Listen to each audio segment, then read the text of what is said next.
ഒരു വയോധികന്റെ അടുത്താണ് ബസ്സിൽ അവൾക്ക് സീറ്റ് കിട്ടിയത്.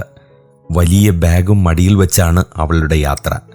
ബസ് വളവ് തിരിഞ്ഞപ്പോൾ ബാഗ് വയോധികന്റെ ദേഹത്ത് തട്ടി.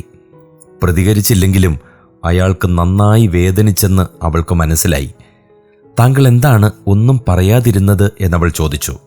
അദ്ദേഹം പറഞ്ഞു, ഇത്രയും ചെറിയ കാര്യത്തിന് എന്തിനാണ് വഴക്കുണ്ടാക്കുന്നത്? കുറച്ചു ദൂരമല്ലേ നമ്മൾ ഒരുമിച്ച് യാത്ര ചെയ്യൂ. ഞാൻ അടുത്ത സ്റ്റോപ്പിൽ ഇറങ്ങും.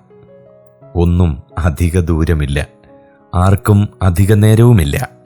ഉള്ള സമയം ഒപ്പമുള്ളവരുടെ കൂടെ ആഘോഷിക്കണം. 2 തെറ്റിദ്ധാരണകളാണ് യാത്രകളെയും ബന്ധങ്ങളെയും വികലമാക്കുന്നത്. ആയുസ് അനന്തമാണെന്നും ഒരു യാത്രയും അവസാനിക്കില്ലെന്നുമുള്ള ചിന്തയാണ് ആദ്യത്തേത്.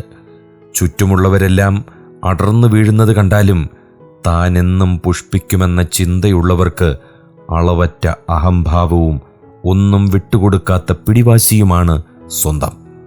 വിരിഞ്ഞതൊന്നും വീഴാതിരുന്നിട്ടില്ല. ഇനി വിരിയാനുള്ളവയും വീഴും. പൊഴിയും മുൻപ് എത്ര പേർക്ക് സുഗന്ധം പകരാനും എത്ര ജീവിതങ്ങളെ ആകർഷണീയമാക്കാനും കഴിഞ്ഞു എന്നതാണ് മുഖ്യം. കൂടെയുള്ളവരൊക്കെ എപ്പോഴും ഉണ്ടാകും എന്നതാണ് അടുത്ത മിഥ്യാധാരണ. എല്ലാവരും അവരവരുടേതായ യാത്രകളിലാണ്. ചിലപ്പോഴൊക്കെ പൊതുജനമധ്യത്തിൽ പ്രത്യക്ഷപ്പെടുന്നുവെന്നും അപ്പോൾ കണ്ടുമുട്ടുന്നവരോടൊപ്പം അല്പനേരം ചെലവഴിക്കുന്നുവെന്നേയുള്ളൂ. ആർക്കാണ് എപ്പോഴും കൂടെയുണ്ടാകാൻ കഴിയുക? ഒന്നുചേരുന്ന അത്രയും നേരം മാത്രമാണ് പൊതുസംഗമം. അത് കഴിയുമ്പോൾ ഓരോരുത്തരും തങ്ങളുടേതായ ലോകത്തേക്ക് മടങ്ങും. ജനിക്കുന്നതും മരിക്കുന്നതും ഒറ്റയ്ക്കാണ്. അതിനിടയിലുള്ള കുറച്ചു സമയം ആരൊക്കെയോ ഒപ്പം ചേരുന്നു എന്ന് മാത്രം. ഒത്തിരി നേരമുണ്ടായിട്ടും ഇത്തിരി ഓർമ്മകൾ പോലും ശേഷിപ്പിക്കാതെ കടന്നു പോകുന്നവരുണ്ട്. ഇത്തിരി നേരം മാത്രമുണ്ടായിട്ടും ഒത്തിരി സുവർണ നിമിഷങ്ങൾ പങ്കുവെക്കുന്നവരുമുണ്ട്. ഒരു ബന്ധം ഒരുപാട് കാലം നിലനിർത്താൻ കഴിയുന്നത് മികവ് തന്നെയാണ്.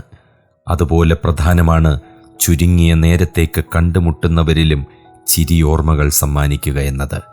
അതിന് ചില പടവുകൾ കയറണം. മനസ്സ് വിനീതമാകണം.